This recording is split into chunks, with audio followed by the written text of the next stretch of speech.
నమస్తే, welcome to Abhinav Bharat. ఏపీలో మత మార్పిళ్లపై ముఖ్యమంత్రి చంద్రబాబు ఆగ్రహం వ్యక్తం చేశారు. ఇకపై ఎక్కడ బలవంతపు మత మార్పిళ్లు ఉండకూడదని, ఆ దిశగా దేవాదాయ శాఖ పూర్తి స్థాయిలో కార్యక్రమాలు నిర్వహించాలని అధికారులకు స్పష్టమైన ఆదేశాలు జారీ చేశారు. ఆలయాల్లో అన్యమతస్థులు ఉద్యోగులుగా ఉండకూడదని తేల్చి చెప్పిన ముఖ్యమంత్రి భక్తుల మనోభావాల కంటే ఏది ముఖ్యం కాదని స్పష్టం చేశారు. దేవాదాయ శాఖపై సచివాలయంలో ఆ శాఖ మంత్రి ఆనం రామనారాయణ రెడ్డితో కలిసి ముఖ్యమంత్రి సమీక్ష నిర్వహించారు. ఆంధ్రప్రదేశ్లోని ప్రతి ఆలయంలో ఆధ్యాత్మికత వెల్లివిరియాలని, భక్తుల జేబులు ఖాళీ చేసేలా కాకుండా ఇష్టపూర్వకంగా వారు అక్కడ ఉండేలా చూడాలని అధికారులను ఆదేశించారు. శుభ్రతలో రాజీ పడకూడదన్న చంద్రబాబు ఆర్భాటానికి కాకుండా పవిత్రతకు ప్రాధాన్యం ఇవ్వాలన్నారు. ఆలయాలు అత్యధికంగా పర్యాటక, అటవీ ప్రాంతాల్లో ఉండటంతో వీటి అభివృద్ధికి దేవాదాయ, అటవీ, పర్యాటక శాఖల మంత్రులతో కమిటీ ఏర్పాటు చేస్తున్నట్లు సీఎం ప్రకటించారు. ఆలయ భూముల్లో ఆక్రమణల తొలగింపు, దేవాదాయ ఆస్తుల పరిరక్షణకు ఓ కమిటీ వేసేలా ప్రతిపాదన సిద్ధం చేయాలని అధికారులను ఆదేశించారు.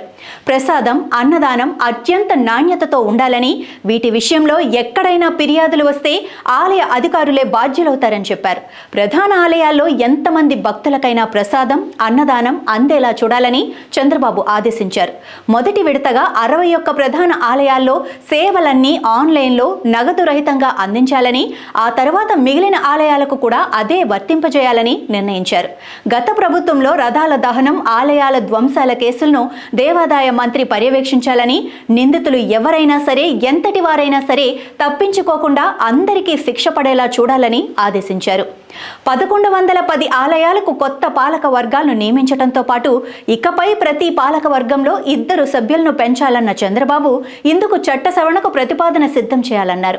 ఇప్పటికే పాలకవర్గ సభ్యుల్లో ఓ నాయి బ్రాహ్మణుడికి అవకాశం ఉండగా కొత్తగా ఓ బ్రాహ్మణుడికి సభ్యుడిగా చోటు కల్పించాలని సూచించారు.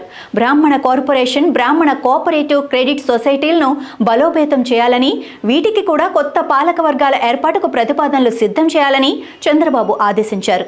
నిరుద్యోగ, వేద విద్యార్థులకు 3000 భృతి ఇచ్చేలా కూడా చర్యలు తీసుకోవాలన్నారు. బలవంతపు మత మార్పిళ్లను అరికట్టేందుకు చంద్రబాబు తీసుకున్న నిర్ణయంపై పార్టీలకు అతీతంగా హర్షం వ్యక్తమవుతోంది.